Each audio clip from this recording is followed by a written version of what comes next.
Welcome to this episode of the Hidden Money Podcast, where Kevin and I are excited to have the one, the only Dave Foster, a man who literally wrote the book on 1031 like-kind exchanges.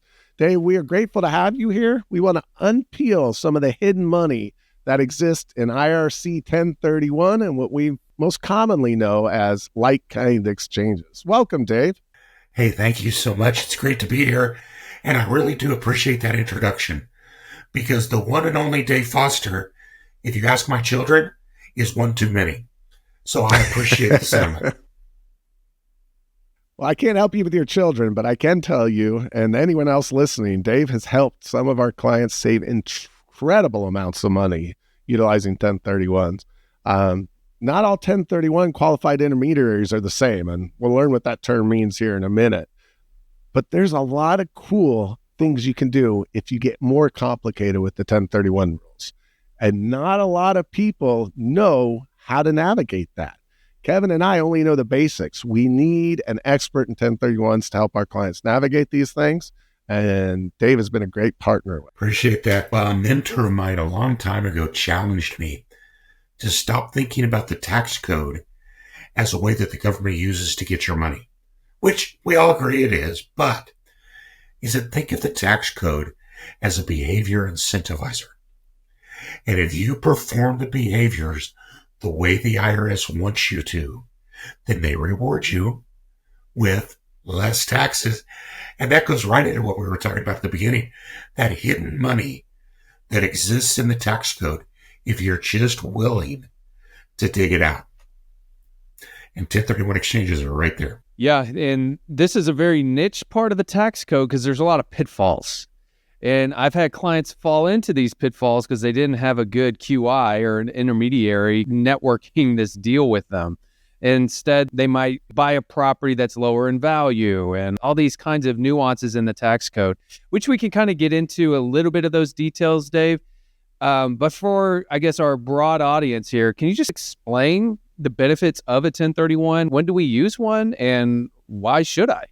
Yeah, absolutely. As a matter of fact, that really feeds into this whole pitfall thing, because the history of 1031 exchanges, it exists in the code to allow investors to sell investment real estate and then buy new investment real estate. And if you follow the process appropriately, you get to indefinitely defer paying all of the tax on the gain and on any depreciation that you might have had to recapture. Instead of paying that to the government as tax, you get to use it for your own benefit and make the money off of it. So it's a way to let you take tax, and instead of paying it, you get to compound the earnings for yourself. So, I mean, it's a hugely powerful thing for anybody who's selling real estate that has a profit. Now, it started out when our nation was in the transition, becoming a national industrial center, and we were coming out of World War I, going into World War II. Our country was hungry. And the family farm was the staple of that. Well, the problem was that with the tax code the way it was, farmers could not sell their farms and go buy bigger farms to feed our country because of the tax they had to pay on the profit. They couldn't afford it, which also meant that a whole generation of young farmers couldn't get into farming because the older farmers weren't selling their farms. So our nation's agribusiness was stymied. And that's when they put Section 1031 into the code, specifically to try and do that. So that's what it is. But in a nutshell, Kevin, that's all it is you get to take the tax and use it for your benefit when you're selling it, buying investment real estate. Just going to point out that what you mentioned right there, the deferral of tax, and then you kind of got into the time value of money and the power of compounding. Right. That's the entire point of our podcast and Hidden Money. Like Dave says, the tax code is a code filled with incentives that our society has agreed help our economy and help our nation out. And if you follow these incentives, it will pay you. It will pay well to do. Anytime you can save taxes today and invest those savings so that they grow in the future, that grows your financial freedom faster. It can have a snowball effect, and 1031s are just an awesome opportunity for those that can utilize it to defer those taxes and grow their financial freedom. Hidden money. Here's a real painful example. My very first real estate transaction, 1996. I bought a piece of property because we wanted to become real estate investors. We bought a piece of property, fixed it up, put a renter in it, sold it. I thought it did great till my accountant told me that I had a $30,000 tax bill. Now, that's almost 30 years ago. If I would have been allowed to keep that and making 10%, which is pretty easy for a real estate investor to do, I would have been able to have doubled that 5 times over. So take 30,000, double it, double it, double it, double it, double it. And that tells you how much money I left on the table because of that compounding effect. What's that dollar worth in my pocket right now, 30 years from now? And that's when I became a 1031 fan. Yeah, that's a good point. And you got to have your eye on the bigger prize. And you eventually pay your tax at some point, unless you die, which we can get into as well. It's a little morbid tax plan. It works really well. It's 100% guaranteed. It's 100% guaranteed. Yeah, it's just a little sadness involved. But deferring taxes in the future, you are going to pay the tax on it. And we can kind of get into how that happens. But to your point, if you can 5X your $10,000, yeah, you're going to pay that $10,000 at some point. But I'm going to pay it in tomorrow's dollars with inflation. I've already grown my money 5X. I don't care if I pay the government $10K. I've already won. Well, you're exactly right. And I actually call that the first D of 1031 investing. Now, I'm going to challenge you, though, Kevin, because I think I can show you several different ways where you don't ever have to pay that tax. But you're right. That first pillar is to start deferring. Because whether it's 2 years or whether it's 30 years, every year that tax is in your pocket, you're making the money off of it. So why not? Now, that would take me into the second pillar, which is the second D of 1031 investing. And that is for your listeners out there. They need to understand that 1031 exchanges will work no matter what part of the real estate cycle the market is in. Because you can exchange any type of real estate for any other type of real estate, and you can exchange real estate anywhere in the country that you want. So, are we in the early parts of a real estate cycle where single-family investing is huge? You start to let the profits build up on those, and then you sell one, buy two. Are we in a kind of the real estate market where San Francisco is appreciated like crazy, but Austin, Texas is dirt cheap? So we do what a lot of my clients did. We sell in San Francisco and use the 1031 exchange to go invest in Austin. Those folks haven't done so badly, have they? Because they recognized where the market was and what it was doing. There's a time to go from fewer to greater numbers of properties. There's a time in the cycle to go from appreciation to cash flow, or to go to commercial. Whatever it is, wherever you're at in that real estate cycle, the 1031 exchange can be used to accommodate that and keep your tax deferred. So the third D is also, you can guess, defer, because just like the 1031 exchange can accommodate where the real estate market is, the 1031 exchange can accommodate wherever you're at in your personal journey. So we'd like to end up moving from active into passive investing, because we can do passive investing for a much longer period of time. Well, the 1031 exchange allows you to do that. So instead of paying the tax at some point in time, you just keep it going against that final eventuality. But there's some other ways that it can be used as well. When we started having children, we began to buy vacation rentals and moved from long-term rentals into short-term rentals because we could also go and stay in those. So right away, we were starting to save money because we were paying zero for our vacations, but we also still had the tax deferred in the 1031 exchanges. So we were still making our money on the deferred tax. We're making memories as a family. We're saving money on vacations, kind of a big win-win-win.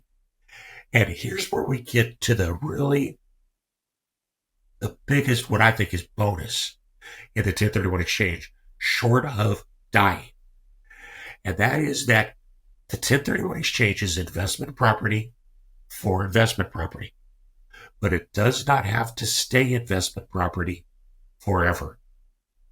So what if instead of retiring and buying a beach house somewhere, I simply moved into one of my vacation rentals and converted it into my primary residence? Again, as long as I live in it, I'm never going to pay the tax. But if I have owned it for 5 years, if I have lived in it for at least 2 out of the previous 5 years, then I can sell that property at any time, and I get to take a proration of that gain tax-free between the number of years it was rented and the number of years that I lived in it. So part of your answer, Kevin, is there's a forever situation right there. I've got a client that did that with 3 condos at St. Pete Beach. 3 identical condos, same floor. He bought one on his 1031 exchange. He rented it for 2 years. Then he moved into it, lived in it for 3. So he'd owned it for 5 years. He'd lived in it for 3 out of the 5. So when he sold it, 60% of that deferred gain went from tax deferred to tax free. That's how you eliminate the gain while you're still alive. And where do you think he moved? The condo next to the door. next condo? And did the same thing over and over again. So it really is possible to not have to pay that tax as long as you live, to end up getting some of it tax-free and leaving a great legacy to your heirs. I want to talk about an example that I experienced with one of my clients that goes into that. I remember in college, we talked about this concept of 1031s, defer, then die. And it was a cool theory, but I had never actually seen it. One of my first clients, like the first 5 or 6 clients I had when I started my own firm 15 years ago, came in, and it was the son who had just inherited a bunch of properties. We looked at it. His dad had bought properties and done half a dozen 1031s on each and every property as it continued to cycle through and never paid tax. And his dad was not a rich man, or at least you wouldn't consider him rich. He was a postal worker, but he had bought a dozen or 11 properties over his life using 1031, using the tax deferral to never pay tax as he grew. And he died with these, I think, 11 properties. When he died, those properties that had all that deferred gain got a step up in basis. And I remember when this client, the son, had come into my office, he's like, I think I have a big tax problem. I don't know anything about this. Help me figure this out. And we started unwinding it. And a few hours later, I realized his dad is under the estate tax threshold. So there was no estate tax. He got a step up in basis.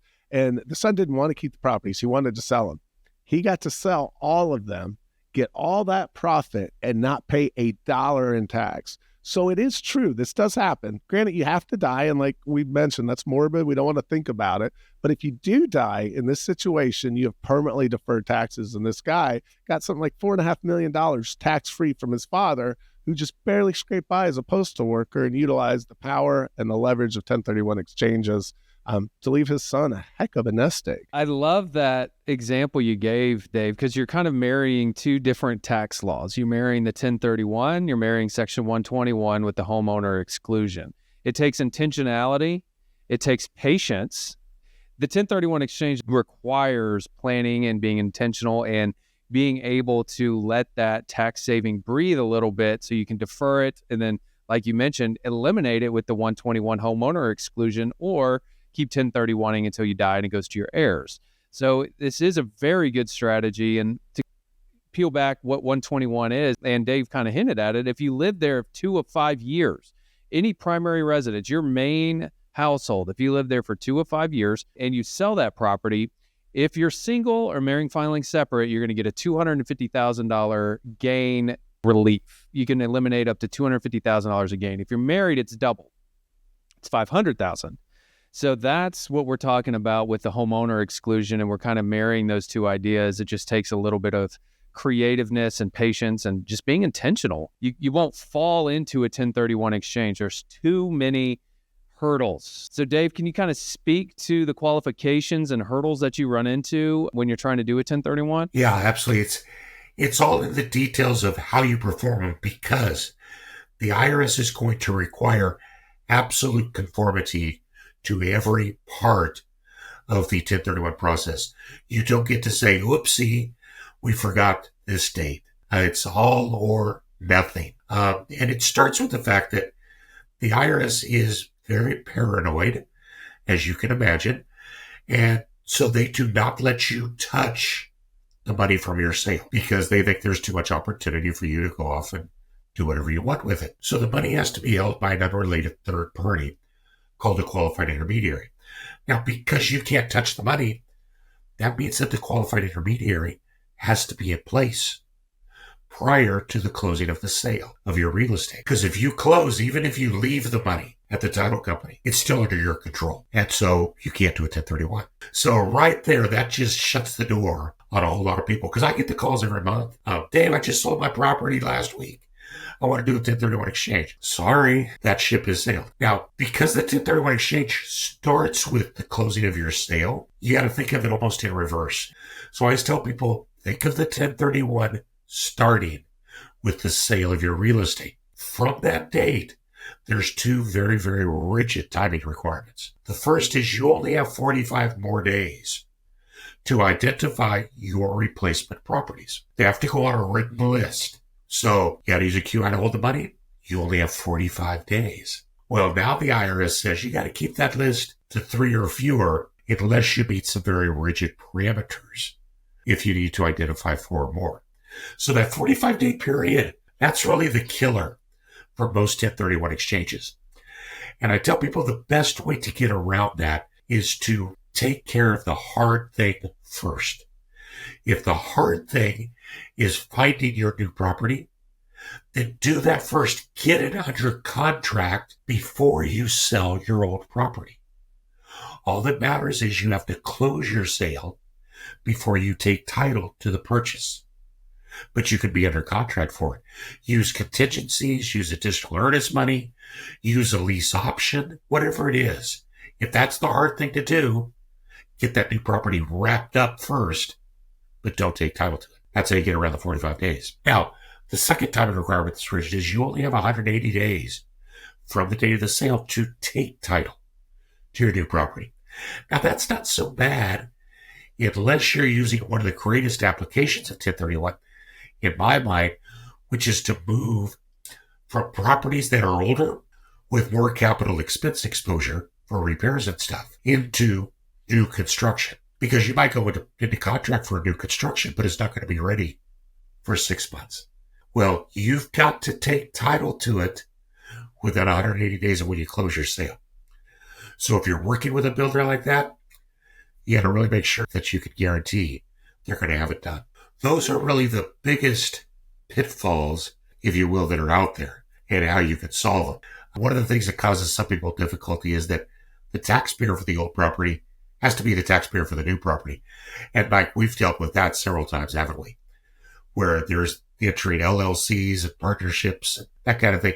You just have to unravel it. I want just to review from our experience where we've seen clients fail in their 1031s, or we've seen clients have ugly surprises in their 1031s. Kevin and I have seen a lot of it.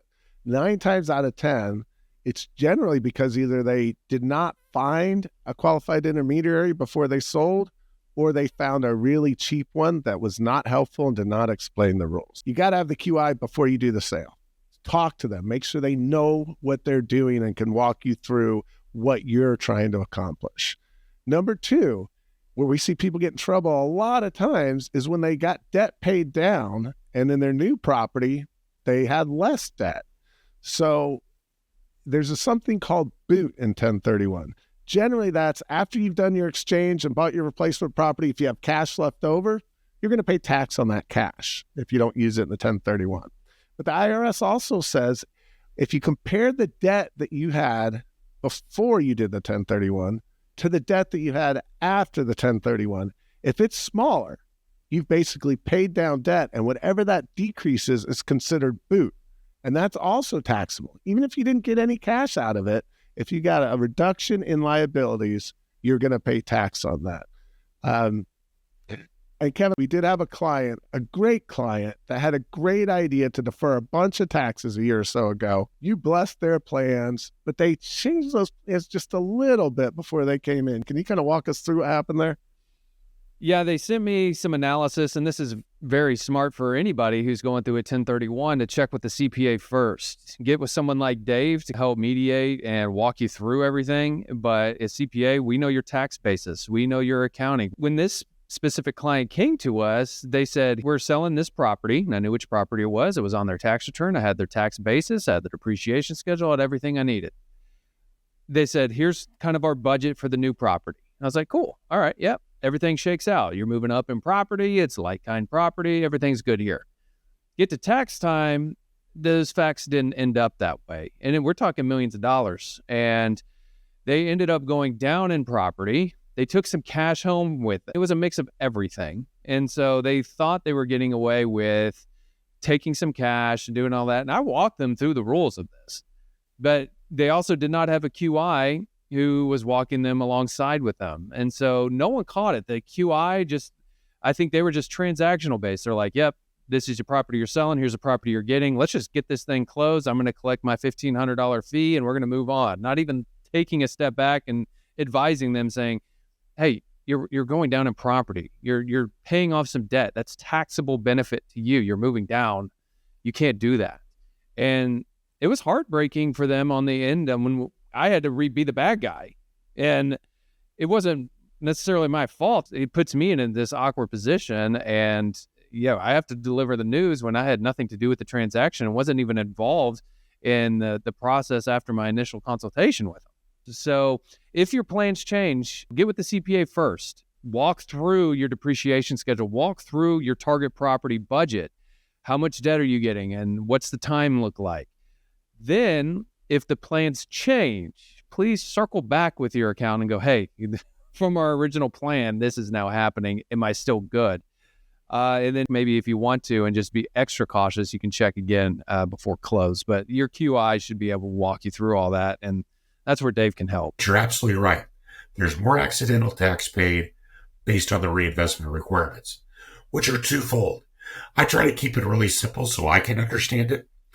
As long as you purchase at least as much as your net sale, and as long as you use all of your proceeds in the purchase, you'll defer all tax. Now, people get into this thought process of trying to figure out, but I only have this much gain, so I only have to reinvest that. No. The IRS interprets it differently. The IRS simply says any amount you buy less than you sell, that's profit. Any amount of cash you take, that's profit. And you're going to pay tax on it.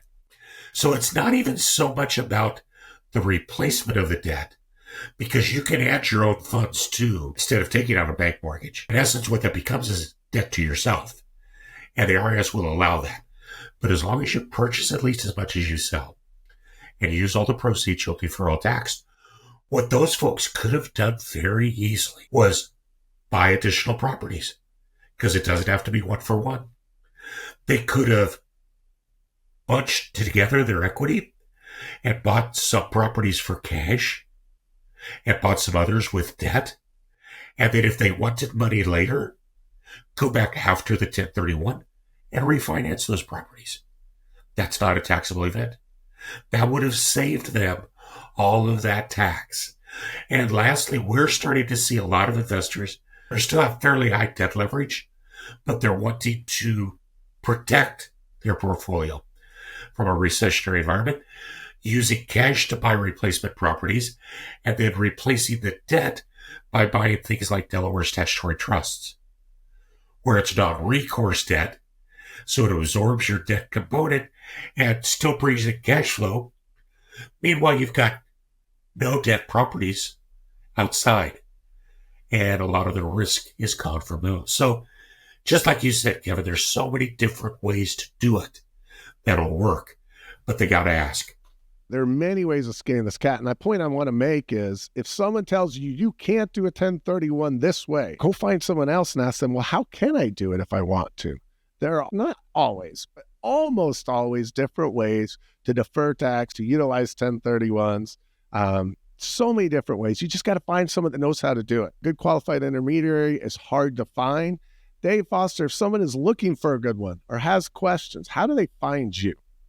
Well, we realized a long time ago that the greatest barrier to people using this tool effectively is learning and it's education. So we created an entire branding called the 1031 Investor. And if you go to the 1031investor.com, you'll find access to the book I wrote, to a YouTube channel, which you can subscribe to. We produce new content all the time for that.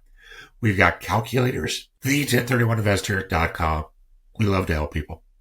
The 1031investor.com. Check it out. Read David's book. It is not a hard book to read, unlike most things I've tried to read on 1031. Someone asked me, what's the most important thing when you're wanting to take advantage of this? First of all, it's never too soon to start. You start now, but realize that it is a long game. The longer you can stretch it out, more planning, the more opportunity there's going to be to take advantage of it throughout.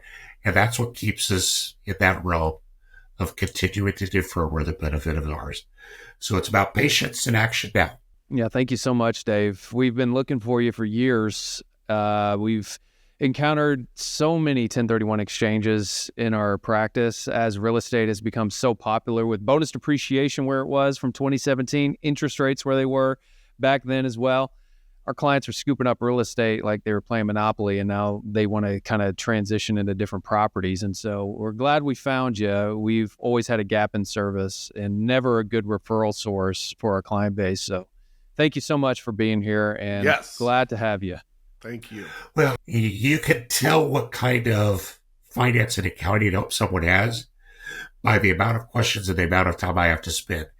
And your folks are always among the best educated, and they ask the right questions.